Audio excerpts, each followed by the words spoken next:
वहाँ भगवान कल्कि का अवतार होना है, ये शास्त्रों में वर्णन है। कब होना है ये भी वर्णन है।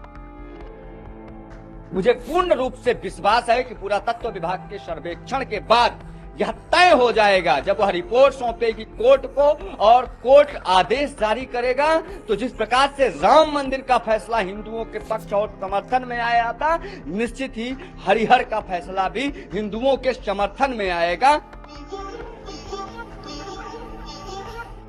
उत्तर प्रदेश के संभल शहर में डिस्ट्रिक्ट कोर्ट द्वारा शाही जामा मस्जिद का सर्वे करने का आदेश दिए जाने के बाद वहां के चप्पे चप्पे पर सुरक्षाकर्मी तैनात हैं।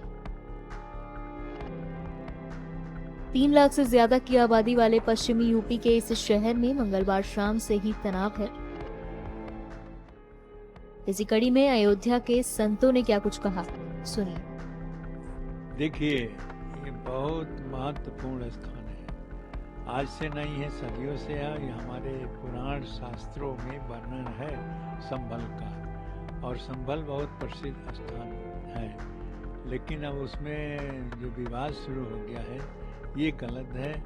और जैसा होगा वो तो सर्वे होगा। इसके बाद सर्वे का आदेश हो गया है, कोर्ट के माध्यम से वो तय होना है। लेकिन वस्तुतः ये है कि जो शास्त्र में हमारे वर्णन है और जितनी भी प्रसिद्धियाँ हैं, वो सभी स्थानों को, कोई भी ऐसे स्थान नहीं है हिंदू के और जिस पर मुसलमानों ने कोई न कोई ऐसा घटना कर दिया हो या तोड़ दिया हो, या उसको सर्वे में या उसको अपने बोर्ड में ले लिया हो, ऐसा चल रहा है। लेकिन जिस प्रकार से इसको कोर्ट में गया है, तो निश्चित है ये हो जाएगा कोर्ट के माध्यम से, क्योंकि वहाँ भगवान कल्कि का अवतार होना है, ये शास्त्रों में वर्णन है। कब होना है ये भी वर्णन है। तो ऐसी स्थिति में इसको सर्वे करके और इसको पूर्णतया निरीक्षण करके अच्छी प्रकार से इसका जांच करके और इसको हिंदू के पक्ष में कोर्ट को आदेश कर देना चाहिए, क्योंकि ये हमारे शास्त्रों में पूर्णतया वर्णन है, जो हमारे शास्त्रों में है और जिसकी प्रसिद्धि इस प्रकार से है। और कल्कि अवतार भी होना है।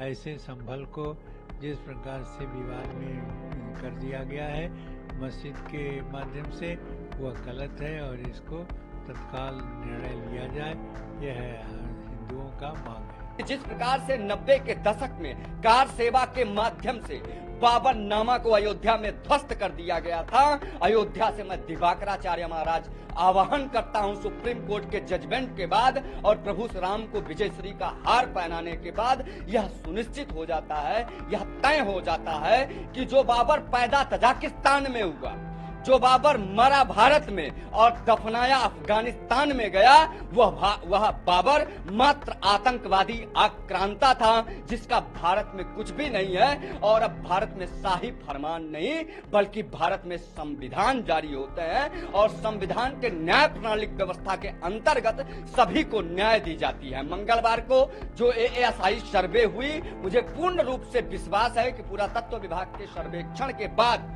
यह तय हो जाएगा, जब वह रिपोर्ट सौंपेगी कोर्ट को और कोर्ट आदेश जारी करेगा, तो जिस प्रकार से राम मंदिर का फैसला हिंदुओं के पक्ष और समर्थन में आया था, निश्चित ही हरिहर का फैसला भी हिंदुओं के समर्थन में आएगा। और बाबर मात्र एक आतंकवादी था, अब शाही फरमान नहीं बल्कि संविधान के अनुसार भारत चलता है। अब भारत मुगलों के अनुसार नहीं, भारत अपनी विरासत को लेकर आगे चल रहा है। संगठित हिंदू में अब जो है शक्ति आ गई है, वह एक साथ न्याय के लिए आगे बढ़ रहा है। और न सिर्फ संभल, काशी, मथुरा, बल्कि 40,000 मंदिरें जब तक हम स्वतंत्र नहीं करवा लेते हैं, 125 करोड़ हिंदू संकल्पबद्ध तरीके से, प्रतिबद्ध तरीके से, कटिबद्ध तरीके से एक साथ होकर इन मुगलों आतंकवादी डकैतों के सर्वनाश के लिए तैयार है।